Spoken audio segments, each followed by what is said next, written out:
This is a test of the lavalier mic that I'm using now.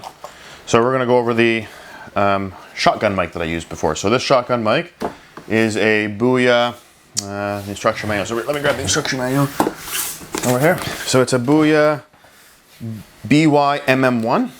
BY-MM1. And very simple. It comes with the shock mount, which is down here, which connects to the shoe on the top of the DSLR. It comes with this cable here, which is meant to run off a DSLR. And it comes with the dead cap that comes off, like this. So this is a shotgun mic by itself. And as you can see, it's going to have a nice bit of cushioning there.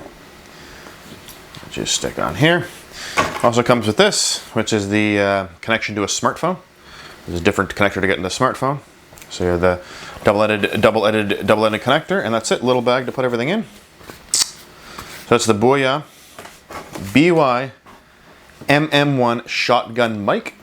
And this is a test that I'm doing right now on the lavalier mic that I had tested before. This is the double lavalier mic. I'm only using one connection. As you can see right here, there's only one connection right there.